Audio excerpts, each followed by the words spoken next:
आज हम लोग एस ब्लॉक जो एलिमेंट है, जो कि हम लोग क्लास 11 का केमिस्ट्री पढ़ रहे हैं, उसमें हम लोगों ने एस ब्लॉक एलिमेंट में इसके पहले जो है पढ़ा है ग्रुप 1 का। हमने जनरल कंपाउंड का कैरेक्टरिस्टिक्स वगैरह तक पढ़ाई कर लिया। अब हम लोग देखते हैं तुमको और लिथियम का तुमको एनोमलस बिहेवियर, उसका लिथियम और मैग्नीशियम के बीच में डायगोनल रिलेशनशिप, इन सबों का किस किस पॉइंट पर वो लिथियम और मैग्नीशियम के जो प्रॉपर्टीज हैं सेम है, जिसको डायगोनल रिलेशन उसके पॉइंट्स हमने देखे। लिथियम कैसे अपने ग्रुप के अन्य जो एक एल्कली मेटल्स हैं उससे कैसे अपने प्रॉपर्टी में डिफरेंस शो करता है, जिसको हम लोग कहते हैं एनोमलस बिहेवियर, उसके बारे में हम लोगों ने पढ़ा। आज हम लोग ग्रुप 1 के जो कि कंपाउंड्स, सोडियम के जो कंपाउंड्स हैं उसके बारे में पढ़ेंगे। सोडियम के कंपाउंड्स जो कि हम लोग को दिया हुआ है, जैसे सोडियम कार्बोनेट, सोडियम हाइड्रोक्साइड, उसके बाद तुमको दिया हुआ है सोडियम क्लोराइड NaCl और सोडियम हाइड्रोजन कार्बोनेट या सोडियम बाइकार्बोनेट। तो इन सब के कॉमर्शियल नेम, इसके बनाने के कैसे प्रिपरेशन करते हैं हम लोग, इसके प्रॉपर्टीज़ और इसके यूजेस, इन सबों के बारे में हम लोग पढ़ेंगे। इसके बाद एक और टॉपिक है तुमको ग्रुप 1 से जुड़ा हुआ, सोडियम और पोटेशियम के जो सॉल्ट हैं उसके बायोलॉजिकल एक्शन क्या है, वो बायोलॉजिकली क्या एक्ट करते हैं ह्यूमन बॉडी में, उसका टॉपिक दिया हुआ है। वो किस तरह से नर्वस सिस्टम को कंट्रोल करते हैं, शुगर को कंट्रोल, शुगर के ट्रांसपोर्ट, एमिनो एसिड का transport, water transport into cell, इन सबों को वो जो कंट्रोल करते हैं, इन सबों के बारे में इस लेक्चर में हम लोग पढ़ेंगे। तो आज का लेक्चर स्टार्ट करते हैं। तो पहला टॉपिक है तुम्हारा जो कि आज पढ़ना है हम लोग, कंपाउंड्स ऑफ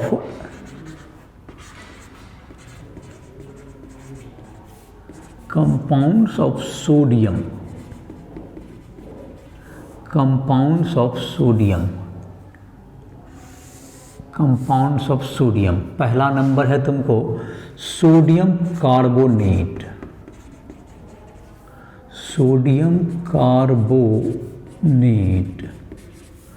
सोडियम कार्बोनेट का फॉर्मूला तो तुम्हारा जाहिर है कि Na2CO3, sodium carbonate. Sodium carbonate जो है तुमको ये किस तरह बनाते हैं हम लोग, इसका देखते हैं प्रिपरेशन। हम लोग इसका प्रिपरेशन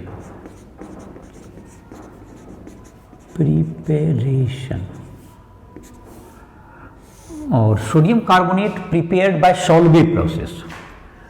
सोडियम कार्बोनेट के प्रिपरेशन का जो प्रोसेस है सॉल्वे प्रोसेस, जो कि तुम्हारा इसको बनाने का ये मेथड है, Solvay process.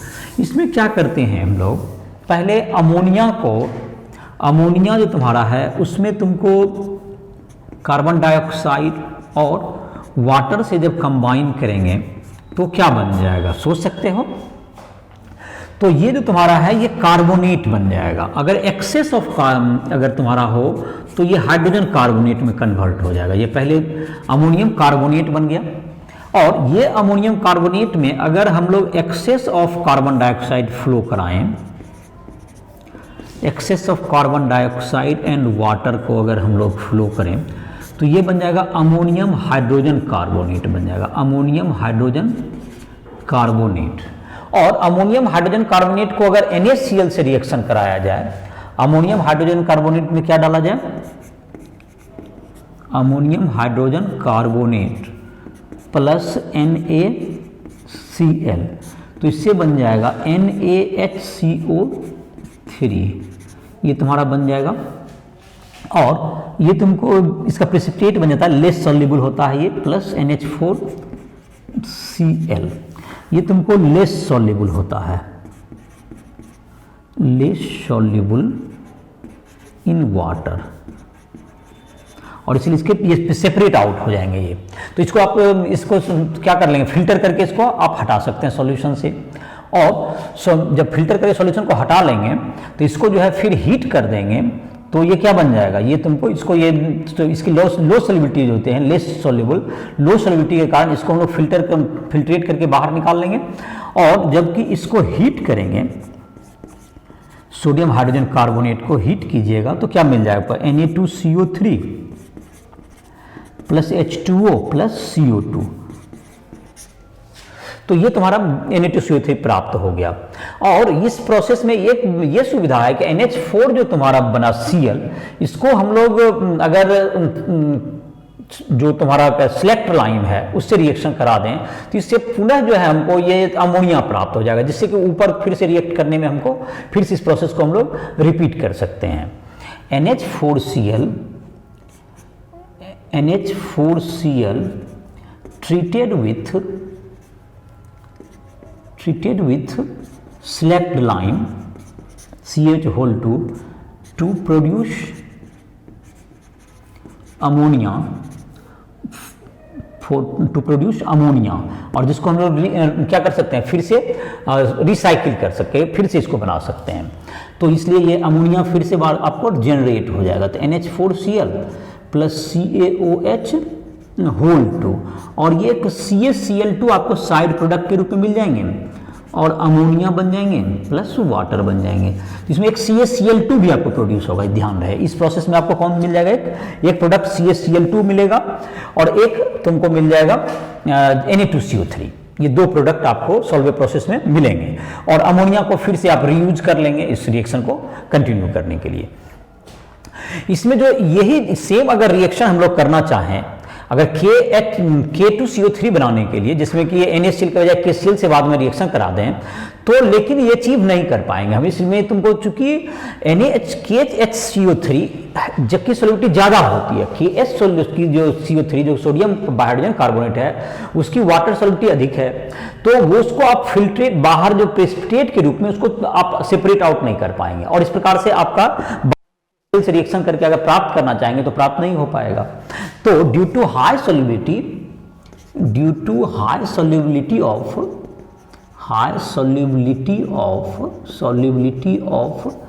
KHCO3 in water, this process is not suitable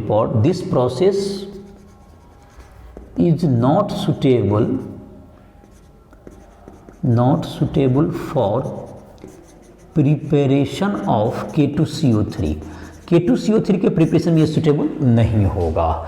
तो ये तुम्हारा हो गया Na2CO3 का सॉल्वे प्रोसेस से फॉर्मेशन। अब तुमको है इसका प्रॉपर्टीज पे चर्चा करें, प्रॉपर्टीज को देखें। इसके प्रॉपर्टीज क्या है, ये तुमको व्हाइट क्रिस्टलाइन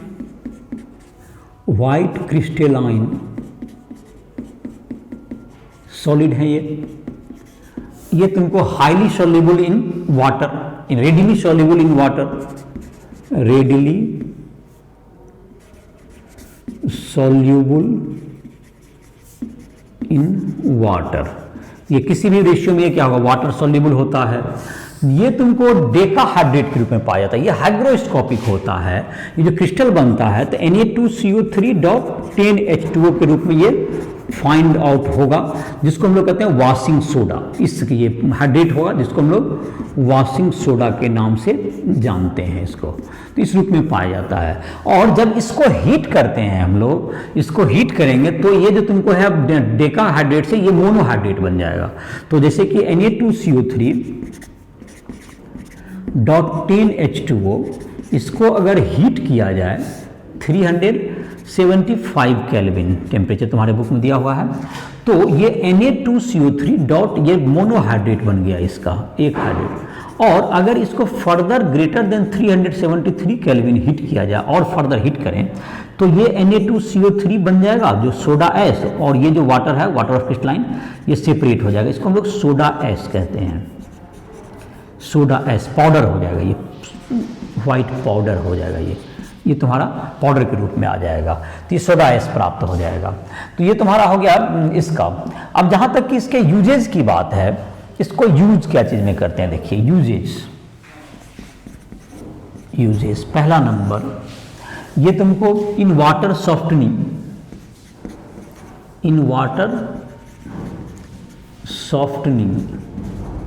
जैसा कि परमानेंट हार्डनेस को दूर करने के लिए हम लोग क्या करते हैं, परमानेंट हार्डनेस जैसे CaCl2 या MgCl2 या CaSO4 MgSO4 का सॉल्ट होगा तो इसको तो Na2CO3 डाल देते हैं तो उससे क्या हो जाता है, CaCO3 का तुमके प्रिसिपिटेट के रूप में या MgCO3 MgOH2 का प्रिसिपिटेट प्राप्त हो जाता है, जो कि हाइड्रोजन के लेक्चर में तुम देखो वाटर का जो सॉफ्टनिंग का जो हाइड्रोजन का जो 9 पॉइंट जो लेक्चर हमारा होगा 9th चैप्टर का, उसमें तुम राइटोल ऐप के ऊपर उस पर पढ़ सकते हो, तो उसमें भी तुम्हें दिया होगा रिएक्शन इसका।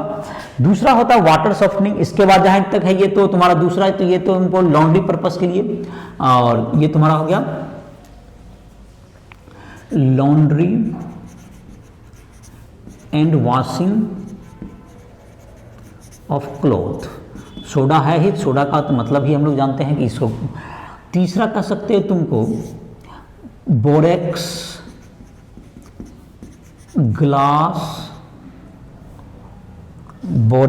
ग्लास और तुमको कुछ paper, glass borax ETC preparation इसको बनाने में काम आएगा।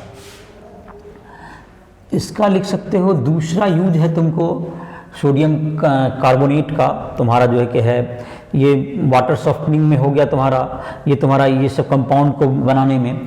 दूसरा ये तुमको quantitative and quantitative analysis, quantitative analysis. इसका मतलब ये हुआ कि जैसे कि क्वालिटेटिव एनालिसिस का मतलब ये हुआ कि तुमको जो एलिमेंट है, कोई जो सॉल्ट है उसमें कौन सा केटाइन है, कौन सा एनाइन है, या उसकी अमाउंट कितनी है, जो अगर सिर्फ रेडिकल को पहचानना है सॉल्ट एनालिसिस में, that is called qualitative analysis. और कितने % हैं तो ये होगा क्वांटिटेटिव एनालिसिस। तो इसमें दोनों में ये क्या आता है, Na2CO3 काम आते हैं, क्वालिटेटिव और क्वांटिटेटिव। और Na2CO3 सोडियम के और भी कंपाउंड्स के फॉर्मेशन में तुम्हारा काम आएगा। सोडियम कार्बोनेट से आप जो है और भी कंपाउंड्स को बना सकते हैं। तो ये सब तुम्हें इसके यूजेज हैं। और ये तुम्हारा जाहिर है कि इसमें भी तुमको जो क्लोथ इंडस्ट्री और तुम्हारा क्या कहा जाए, तुम्हारा paper pulp, paper, cloth and other industry में इसका यूज होता है। तो ये सब इसके जो है वॉशिंग मतलब Na2CO3 के यूजेज हैं, जो कि पहले वॉशिंग सोडा के रूप में भी है, वाटर को सॉफ्टनिंग में भी काम करता है, और तुमको क्वालिटेटिव क्वांटिटेटिव एनालिसिस में भी होगा, आपको ग्लास बनाना है उसमें भी काम करेगा, बोरेक्स में भी काम करता है, पेंट के रूप में भी ये काम करता है, पेंट के इंडस्ट्री में भी तुम पेंट इंडस्ट्री में भी इसका यूज कर सकते हैं। तो ये सब इसके यूजेज हैं जिसको हमने कुछ लिस्ट आउट कर दिया है। तो ये तुम्हारा हो गया। फिर से इसको देख लें। सॉल्वे प्रोसेस में क्या करते हैं, ammonia plus water plus carbon dioxide से अमोनियम, आप पहले कार्बोनेट बनाते हैं, अमोनियम एक्सेस में अमोनियम हाइड्रोजन कार्बोनेट बन जाता है, बाइकार्बोनेट। उसको जब हम NaCl से करते हैं तो वो NaHCO3 के रूप में प्रेसिपिटेट हो जाता है, जिसको हम लोग लो सॉल्युबिलिटी के कारण उसको हम लोग सेपरेट आउट कर लेते हैं सॉल्यूशन से बाहर, और उसको हीट करके Na2CO3 प्राप्त कर लेते हैं। जो कि Na2CO3 क्या होता है, एक क्रिस्टलाइन व्हाइट क्रिस्टलाइन सॉलिड है, जिसको कि डेकाहाइड्रेट के रूप में पाया जाता है, जिसको हीट करने पर हम लोग उससे सोडा एस अचीव कर सकते हैं। उसके यूजेज दिए हुए हैं जो लिस्ट किया हुआ है। तो आई होप कि ये तुमको इसको कर लोगे। तुम्हारा जो NCERT बुक में ये जो सारा जो कोर्स बना हुआ है, तुम्हारा JEE मेंस, JEE एडवांस या JEE मेंस हो या तुम्हारा नीट का एग्जाम हो, ये सब NCERT बेस्ड पर ही सारे कोर्स हैं। इसलिए ज़्यादा जितना भी लेक्चर तैयार किया गया सारा NCERT बुक पर ही बेस्ड है। तो इसके सारे जो टॉपिक्स हैं सारे तुमको NCERT बुक में मिल जाएंगे, जो बिल्कुल उसी को डील किया गया है, जिससे कि तुमको जो एग्जाम हो उस जितना ही ज़रूरत पड़ेगा, और इसके जो क्वेश्चंस हैं तुमको वो सॉल्व हो जाएंगे इनऑर्गेनिक के। तुम वीडियो को देखो, NCERT के क्वेश्चंस बना सकते हो, फिर एग्जाम्पलर के क्वेश्चन बना सकते हो इसके बेहतर के लिए। तो तुम्हें धीरे धीरे ये सब याद हो जाएगा कंसेप्ट। अब हम लोग देखते हैं दूसरा जो कंपाउंड है सोडियम का, जिसको हम लोग कहते हैं सोडियम हाइड्रोक्साइड, जिसको हम लोग कास्टिक सोडा भी कहते हैं कॉमर्शियली। कॉमर्शियल नेम क्या हो गया उसका, कास्टिक सोडा, NaOH।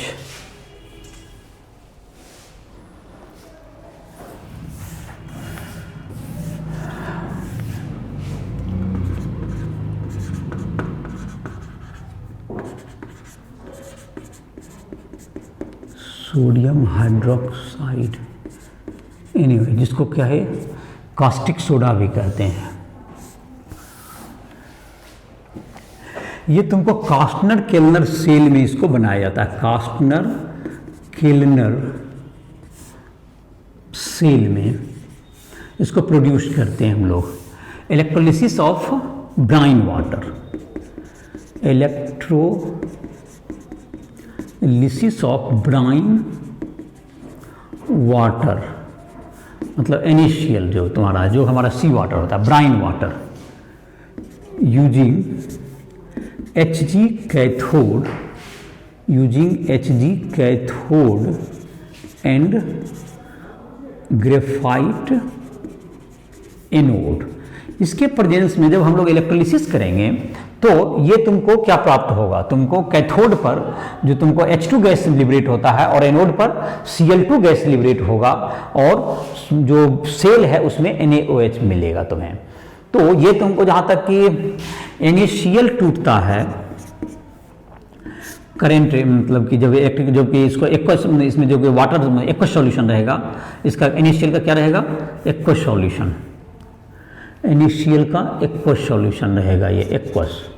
तो ये तुम्हारा रहेगा तो Na प्लस एक्वस बनेगा और प्लस Cl माइनस ये एक्वस में बनेगा।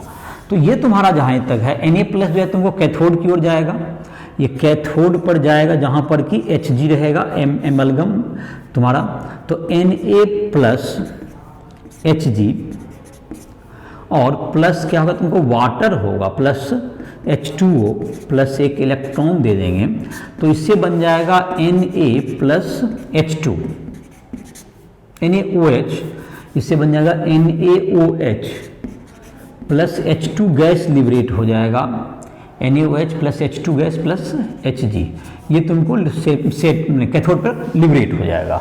और जहाँ तक कि एनोड पर होगा तुम्हारा, एनोड पर तुम्हारा Cl माइनस से बन जाएगा Cl2 plus 2 electron.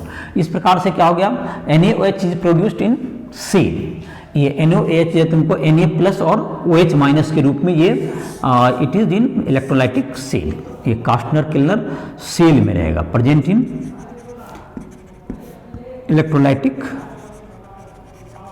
Electrolytic cell जो है जिसको कास्टनर केल्नर सेल भी कहते हैं ये, और ये प्रोसेस हो गया कास्टनर केल्नर प्रोसेस कहलाएगा, उसमें ये रहेगा तुम्हें ये। तो ये तुम्हारा इसका रिएक्शन हो गया इससे जुड़ा हुआ। और इसको जाहिर है कि तुम्हारा ये तुमको जो है NaOH जो है तुमको इसको हम लोग चाहें तो हम लोग क्या कर सकते हैं, NaOH को तुमको अगर इसका देखा जाए तो ये क्या होगा तुम्हारा ये कास्टनर केल्नर सेल में बन गया। इसका तुमको जहाँ तक कि रह गया इसका प्रॉपर्टीज के बारे में देखें, ये तुम्हारा क्या होगा, ये वाइट ट्रांसपेरेंट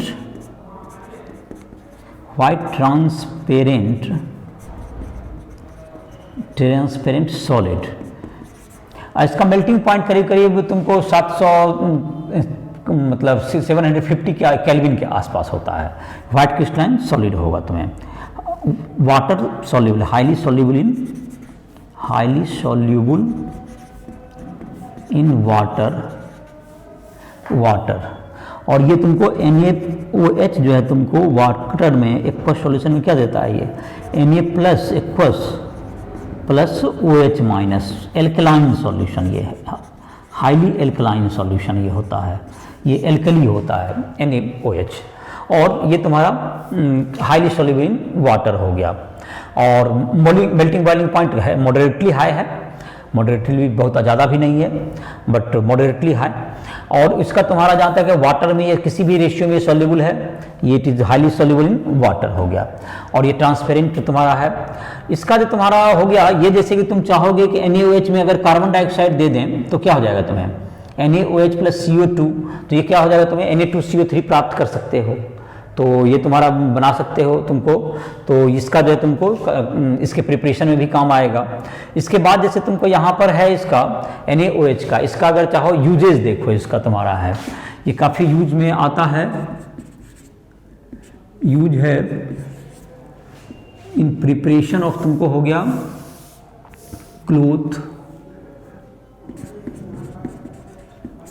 क्लोथ तुम्हारा हो गया। और ये तुम्हारा आ जाता है तुमको paint artificial silk, artificial silk,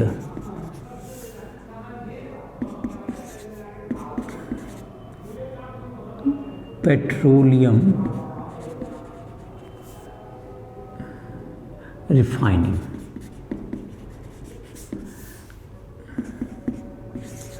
तुम्हारा कॉन्सेंट्रेशन ऑफ बॉक्साइट ओर, इसमें भी काम आता है बॉक्साइट ओर को, जैसा कि क्लास 12 में पढ़ोगे इसका जो रिएक्शन है तुमको, ये तुमको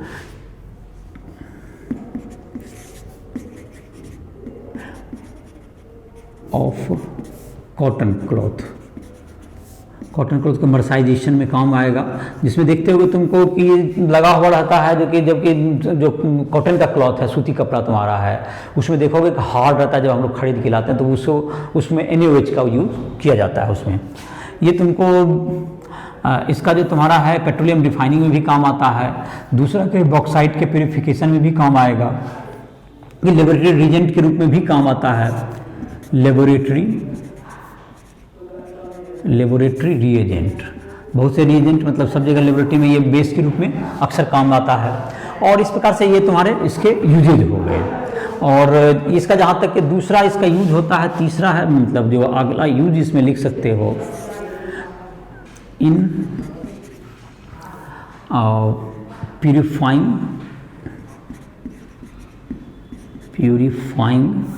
फैट एंड ऑयल, तो इसमें भी इसका यूज किया जाता है।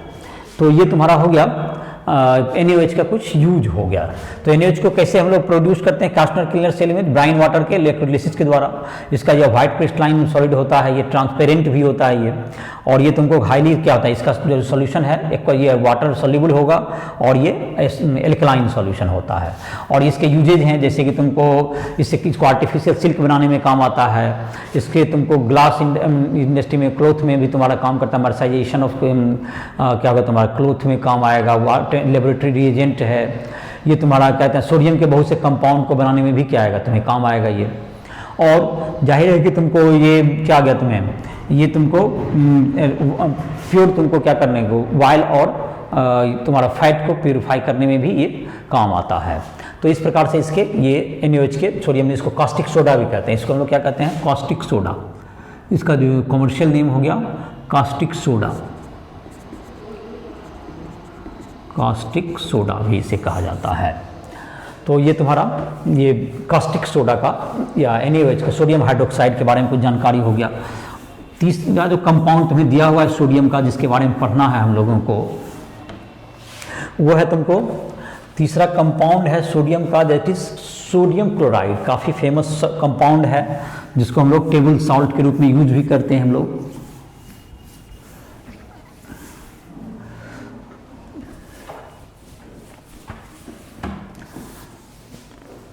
तो हम लोग देख लेते हैं इसको। तो NaCl जो तुम्हारा है इसको हम लोग कौन सी के रूप में यूज़ करेंगे, सॉल्ट के रूप में यूज़ करते हैं। जिससे कहाँ से इसको फॉर्मेशन करेंगे देखते हैं। Sodium chloride NaCl। तो सोडियम क्लोराइड जाहिर है कि सबसे बड़ा सोर्स तो जाहिर है कि अर्थ पर सी वाटर है जहाँ पर कि सोडियम क्लोराइड पाए ही जाते हैं। तो सी वाटर के द्वारा ही क्या कहता है इसको मेनली हम लोग प्राप्त करते हैं। तो सी वाटर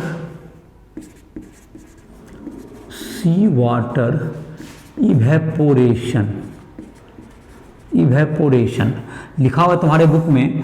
लगभग इंडिया में 50 लाख टन जो NaCl है वो इस सी वाटर इवेपोरेशन से हम लोग प्राप्त करते हैं। तो इसमें बहुत सा इम्प्योरिटीज रहता है। इसमें क्या रहेगा, इसको जब हम लोग यहाँ पर जो निकालते हैं इसे सेपरेट आउट करते हैं तो इसमें इम्प्योरिटीज रहता है, इसमें उसको अलग अलग करना होगा। इम्प्योरिटीज में जैसे रहता है तुमको Na2SO4, CaSO4, CaCl2 और MgCl2, ये सब इम्प्योरिटीज रहता है। तो इसको दूर करने के लिए क्या करते हैं हम लोग,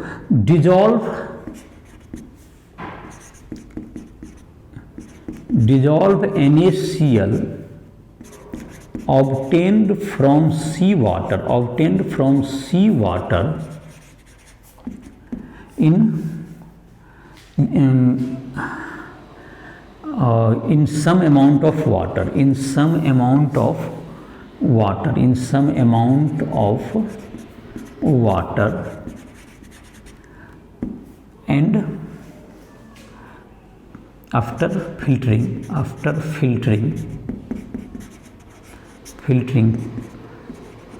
crystallize NaCl by passing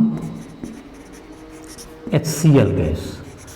तो HCl गैस पास करके इसको क्रिस्टल कर सकते हैं, आप क्रिस्टल कर सकते हैं। तो क्या हुआ, पूरा पानी का प्रोसेस देखिए, सी वाटर से प्राप्त करते हैं, लेकिन इसमें इम्प्योरिटीज हैं ये सब जो तुम्हारा के इसको Na2SO4, CaSO4, CaCl2, MgCl2, इन सबों से दूर करने के लिए क्या करेंगे, इसको पहले कुछ अमाउंट ऑफ वाटर में जो सर्टेन जिसमें कि NaCl घुल जाए, वो ज़्यादा सॉल्युबल होता है, तो NaCl उसमें घुल जाएगा, तो बाकी जो इम्प्योरिटीज जो है तो उसको छान के अलग कर लीजिए, और उसमें जो है NaCl के साथ साथ उसमें CaCl2 और MgCl2 भी डिजॉल्व हो जाता है उसमें तुमको, लेकिन ये जो तुम्हारा Na2SO4, CaSO4 ये सब क्या होगा, प्रेसिपिटेट आउट हो जाएगा,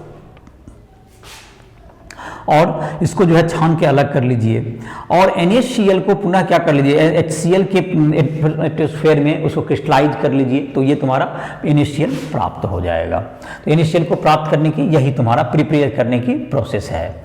अब जहाँ तक इसकी प्रॉपर्टी की बात हुई, तो NaCl कैसा होता है, NaCl जाहिर है कि देखते ही हो रोज दिन white crystalline solid, white crystalline crystal के रूप में ही रहता है, क्रिस्टलाइन सॉलिड है ये, readily soluble in water, readily soluble in water, मतलब सॉल्युबिलिटी इसका था 36 gram NaCl dissolve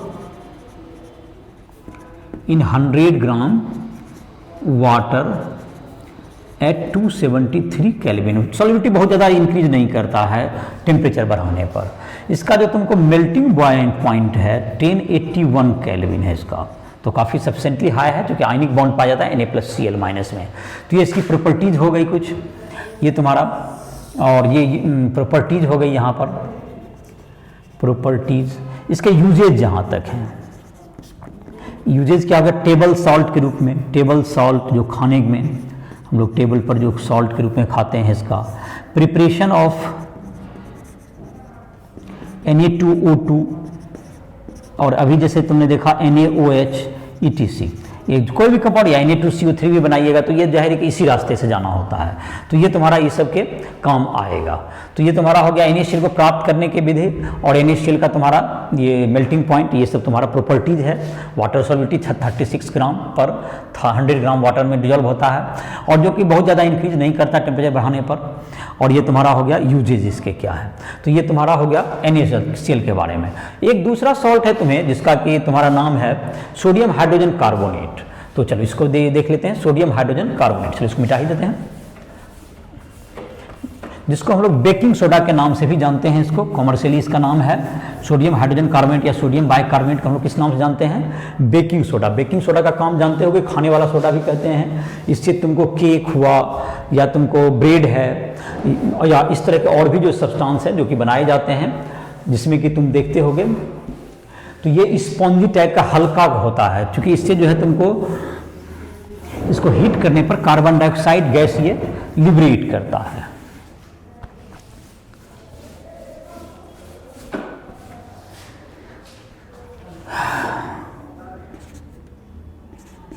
sodium hydrogen carbonate NaHCO3, इसका कॉमर्शियल नेम हो गया बेकिंग सोडा। बेकिंग सोडा ये काम क्या चीज़ में आता है तुमको, प्रिपरेशन ऑफ, इसका जहाँ तक बनाने का विधि है, तुमको इसको बनाने का अगर चाहोगे तो इसको Na2CO3 plus H2O plus CO2 है, ये डाल देंगे तो क्या बन जाएगा, सोडियम हाइड्रोजन कार्बोनेट बन जाता है तुम्हें, सोडियम हाइड्रोजन कार्बोनेट, ये बेकिंग सोडा बन जाएगा। तो ये चीज़ यूज क्या चीज़ में होगा तुम्हारा, ये तुमको वाइट क्रिस्टलाइन पाउडर है, ये वाइट पाउडर ये पाउडर रूप में रहता है। ये सॉल्युबल इन, मतलब कि low solubility in water, low solubility in water. अभी हमने देखा था सॉल्वेबल प्रोसेस जब हम लोग Na2CO3 बना रहे थे, इसकी लो सॉल्युबिलिटी के कारण ही उसको हम लोग प्रिसिपिटेट आउट कर पाए थे वाटर सॉल्यूशन से। तो इसकी सॉल्युबिलिटी ज़्यादा नहीं होती है। ये तुमको जहाँ तक हो गया इसका जो तुमको है ये लो सॉल्युबिलिटी है तुमको, और इसको जो है कि Na2CO3 को अगर हम लोग चाहेंगे तो अगर वाटर से रिएक्शन करा दें तो NaOH प्राप्त हो जाएगा। Na2CO3 अगर प्लस HCl से रिएक्शन करा दें तो क्या हो जाएगा, NaCl बन जाएगा प्लस H2O प्लस CO2 प्राप्त हो जाएगा। और Na2CO3 प्लस अगर वाटर भी कर दें तो इसको ये हाइड्रोलाइज होके क्या बन जाएगा, ये NaOH बन जाएगा, मतलब ये बेसिक होगा ये सॉल्यूशन, ये बेसिक NaHCO3 भी कर सकते हो, NaHCO3। चलो NaHCO3 प्लस ये तुम्हारा होगा तो क्या बन जाएगा तुमको, NaHCO3 प्लस हो गया तुम्हें NaCl प्लस HCl, तो तुम्हारा क्या बन जाएगा ये NaCl प्लस H2O और प्लस ये हो गया तुम्हारा CO2, NaCO3 प्लस H2O, तो ये NaOH बन जाएगा। हाँ ये क्या बन गया, NaHCO3 प्लस H2O है तो ये NaOH बन जाएगा। और HCl से अगर कराएंगे, अगर HCl से कराएंगे तो क्या हो जाएगा तुम्हारा, NaCl बनता है। तो ये सब तुम्हारे, ये तुम्हारा जाहिर है कि क्या करेगा, ये रिएक्टिव है, तुमको ये सब रिएक्शन कर लेगा। और इसमें क्या होता है, ये तुमको केक, ब्रेड, इन सबों के बनाने में काम आता है। ब्रेड में जो तुम्हारा है, ये जो तुमको बीच बीच में देखते होगे स्प्लिटर आ जाता है, इसमें छेद आ जाता है, splitting due to evolution of CO2। तो जैसे NaHCO3 है, जब ये हीट होता है जैसे किसी चीज़ पर, तो क्या होगा तुम्हारा, ये जब बनाते हैं तो Na2CO3 plus H2O plus CO2 हो गया।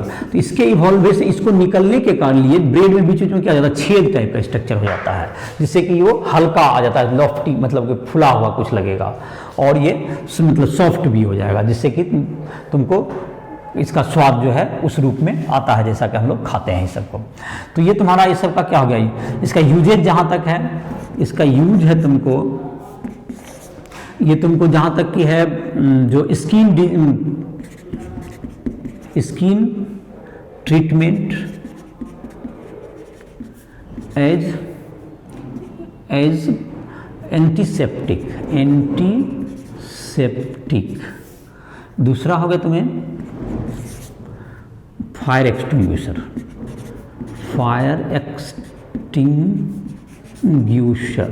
तो इन सबों में इसका यूज आएगा। तो ये तुम्हारा हो गया जो सोडियम के कंपाउंड है तुमको बेकिंग सोडा। तो बेकिंग सोडा का तुम्हारा ये प्रॉपर्टीज वगैरह हो गया, तुमको इसको बनाने का कैसे बनाते हैं और इसके यूजेज हो गए। अब हम लोग देखते हैं जो तुम्हारा लास्ट टॉपिक है ग्रुप 1 का, वो है सोडियम और पोटेशियम का क्या है तुमको biological action.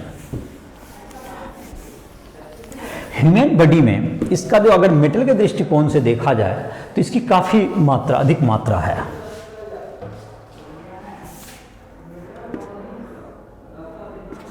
Biological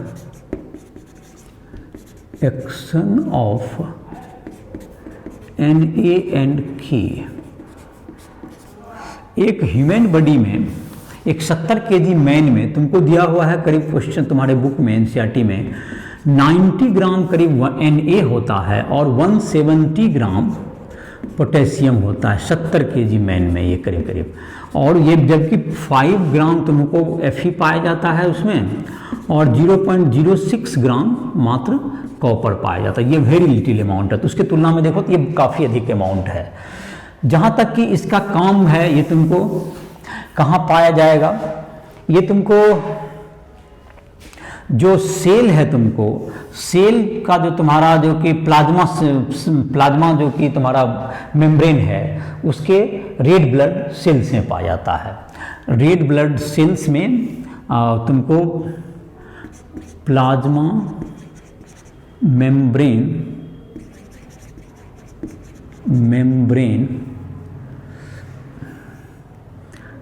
containing red blood cell, ये तुमको यहाँ पर सोडियम पोटेशियम आयन मिलेगा, NaNK आयंस यहाँ पर फाइंड आउट होता है, तुमको यहाँ पर पाया जाता है। इसका काम है, ये तुमको करता है कंट्रोल ट्रांसपोर्ट ऑफ, कंट्रोल कर क्या करेगा ये, ट्रांसपोर्ट ऑफ तुमको वाटर,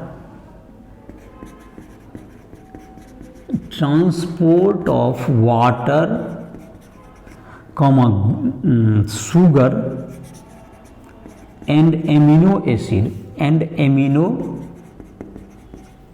एसिड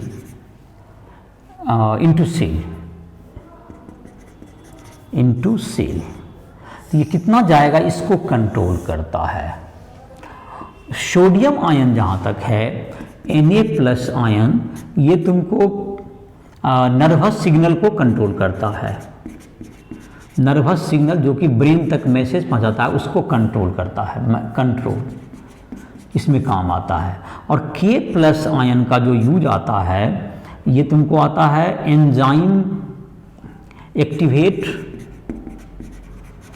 एंजाइम एक्शन को एक्टिवेट करना। दूसरा है तुमको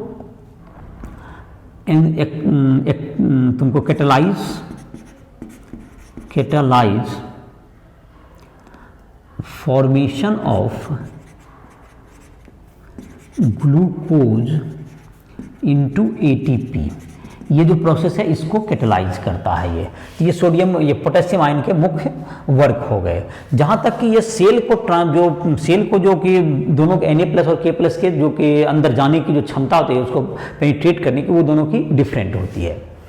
और जहाँ तक कि तुमको इसका जो अमाउंट की बात है, कितना से कितना वेरी करता है, सोडियम आयन जो बॉडी में होता है, सोडियम ये 143 मिलीमोल पर लीटर टू 10 मिलीमोल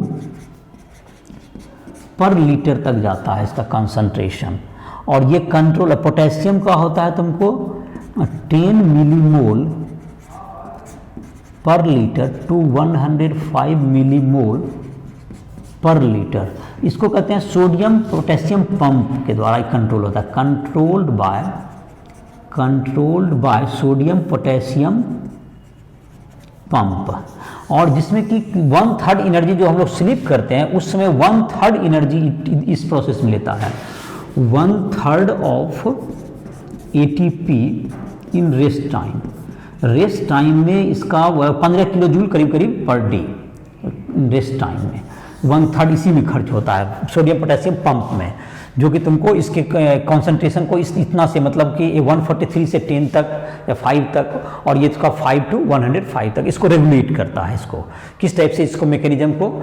और जाहिर है कि ये तुमको नर्वस सिस्टम का वर्क करने में, या तुमको क्या कहा जाए, एंजाइम को कैटालाइज करने में पोटेशियम आयन की काफ़ी है, नर्वस सिस्टम को कंट्रोल करने में सोडियम का है। और दूसरा, ये दोनों आयन जो है तुमको transport of sugar, water and amino acid into cell में कितना जाना है, कितना उसकी ज़रूरत है, उसको ट्रांसपोर्ट करने में ये आयंस काफ़ी मददगार होते हैं। तो ये इसके बायोलॉजिकल एक्शन हो गए। तो इसी ये जो तुम्हारा है, ये ग्रुप 1 में तुम्हारा जो 11 का है, उसमें तुमको यहाँ इतना ही दिया, क्लास 11 का जो एस ब्लॉक है उसमें ग्रुप 1 में तुम्हारा दिया हुआ जितना टॉपिक था उसको हमने इस वीडियो लेक्चर में समाप्त किया। इसके बाद ग्रुप 2 की पढ़ाई होगी। तुम अपने एनसीईआरटी, तुमको जितना भी ये जो लेक्चर तैयार किए गए हैं एनसीईआरटी बुक के बेस्ड पर दिया गया है, जो कि जेईई मेंस, नीट, इन सब के एग्जाम में उसी बेस्ड पर पूछे जाते हैं। तो उसके लिए तुम जो है इसको जो है बिल्कुल, ये जो तुमको वीडियो बनाए गए हैं एनसीईआरटी बुक को टोटल कवर करता है, पूरे पोर्शन को कवर करता है, और उसको तुम बिल्कुल इस वीडियो से बहुत सा याद करने में, कुछ समझने में तुम्हें मदद करेगी ये वीडियो। और तुम क्वेश्चन को इसको और बेहतर करने के लिए एनसीईआरटी के जो एक्सरसाइज के क्वेश्चंस हैं और एग्जाम्पलर प्रॉब्लम में जो क्वेश्चंस दिए गए हैं उसको तुम सॉल्व करते। पहले तो एनसीईआरटी में कुछ जो क्वेश्चंस आगे के जो ग्रुप 1 के उसको सॉल्व करो, उसके बाद जो है एग्जाम्पलर, उसके बाद तुम जो इतना पढ़ भी सकते हो इस बुक को, एनसीईआरटी बुक को, इसके बाद रीड भी कर सकते हो, थोड़ा सा देखो या कुछ वीडियो को बार बार रिपीट करके भी देखो, जिससे कि याद करने में, रिएक्शन को याद करना, उसका प्रॉपर्टी को याद करना है, तो वो धीरे धीरे रिमेंबर भी करना पड़ता है, कुछ समझाने की जहाँ तक बिंदु है वो समझने में भी काम आएगा।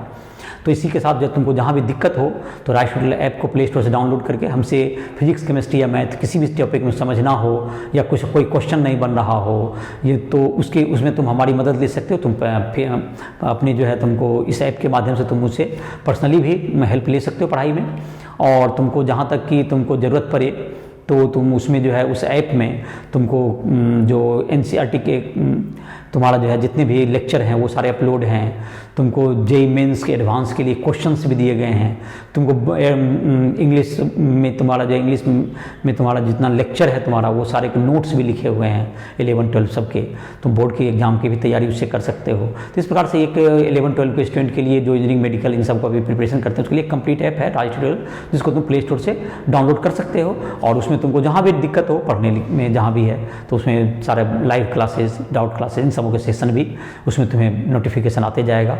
तो इसी के साथ इस लेक्चर को समाप्त कर रहे हैं। तुम लोग को जहाँ दिक्कत हो राइस ट्यूटोरियल ऐप के माध्यम से हमसे संपर्क कर सकते हो। ओके।